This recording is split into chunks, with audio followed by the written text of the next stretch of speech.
دوسرے کی مدد کرنا یہ بھی بہت بڑا ایک نیک عمل ہے، اور یہ ایسا عمل ہے کہ بندہ مومن جب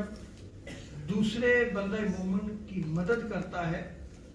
تو اللہ رب العزت اس مدد کرنے والے کی مدد فرماتا ہے۔ اور یہ بھی یاد رکھ لیں کہ یہ اللہ رب العزت کے انعامات میں سے ایک انعام ہے کہ بندے کو یہ انعام دے دیا جائے کہ وہ دوسروں کی مدد کرے۔ بعض دفعہ بندہ بوجھ محسوس کرتا ہے، یار یہ کام بھی میری طرف آ رہا ہے، یہ بھی کام بھی میری طرف آ رہا ہے۔ ایسا نہیں ہونا چاہیے، اس کو کبھی بھی بوجھ نہ سمجھیں، اس لیے کہ پھر اللہ رب العزت اس انعام سے اس بندے کو لے لیتا ہے، پھر وہ ڈیوٹی کسی اور بندے کی لگا دی جاتی ہے، پھر وہ بندہ ان کی مدد کرتا ہے۔ اسی لیے آقا علیہ السلام ارشاد فرماتے ہیں کہ ایک مسلمان دوسرے مسلمان کا بھائی ہے، اور جو بندہ اپنے بھائی کی مصیبت کو دور کرتا ہے، اس کی حاجت کو پورا کرتا ہے، اللہ رب العزت اس بندے کی حاجت کو پوری فرماتا رہتا ہے۔ اور جس نے کسی مسلمان کی کوئی مصیبت دور کر دی، اس کے عوض اللہ تبارک و تعالی قیامت کے روز کی مصیبتوں کو اس سے دور فرما دے گا۔ اور اسی طرح جو شخص کسی مسلمان کے عیبوں کی پردہ پوشی کرتا ہے، عیبوں پہ پردہ ڈالتا ہے، اللہ تبارک و تعالی قیامت کے دن اس کے گناہوں پہ پردہ ڈالے گا۔ اور ابن عمر کی روایت میں آتا ہے کہ اللہ تبارک و تعالی کی ایک مخلوق ہے، اور یہ ایسی مخلوق ہے جس کو اللہ تبارک و تعالی نے اولئک الآمنون من عذاب اللہ، یہ ایسے لوگ ہیں جو اللہ کے عذاب سے مامون ہیں،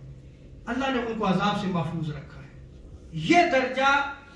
مخلوق کی خدمت میں رکھا گیا ہے۔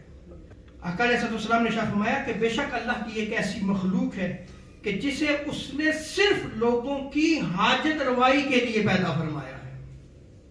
اور آگے آقا علیہ السلام فرماتے ہیں کہ لوگ اپنی حاجات میں گھبرا کر ان کی طرف جو دوڑے دوڑے چلے جاتے ہیں کہ یہ وہ جگہ ہے جہاں پہ ہماری جو ہے وہ مدد کی جائے گی، یہ بندہ ایسا ہے جو ہماری مدد کرے گا،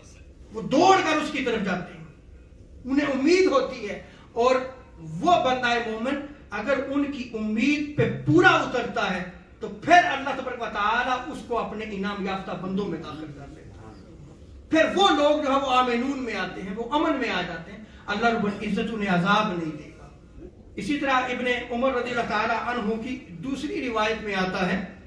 کہ کچھ لوگوں پر اللہ تبارک و تعالی کے انعام ہوتے ہیں،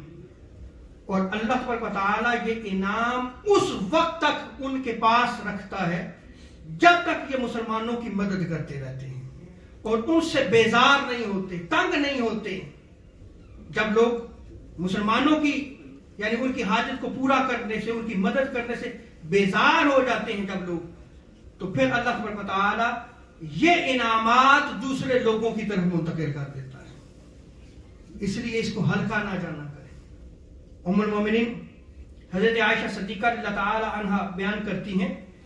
کہ بندے پر اللہ تبارک و تعالی کی سب سے عظیم نعمت یہ ہے کہ لوگوں کی ضروریات کا بوجھ اس پر بہت ہو جائے۔ اگر آپ پہ بوجھ بہت زیادہ ہو جاتا ہے، لوگ آپ کی طرف کھینچے ہوئے چلے آتے ہیں، تو پھر آپ سمجھ لیں کہ آپ اللہ تبارک و تعالی کی عظیم نعمت کے حامل ہیں، آپ کے پاس ایک عظیم نعمت ہے۔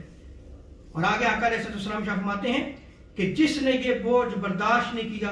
یقیناً اس نے اس نعمت کو زوال کی طرف پھیر دیا، پھر اس سے اس نعمت کو لے لیا جاتا ہے۔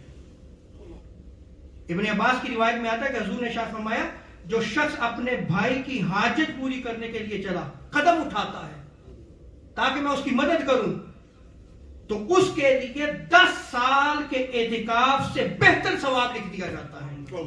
ایک قدم اٹھاتا ہے، 10 سال کے اعتکاف سے بہتر ثواب لکھا جاتا ہے۔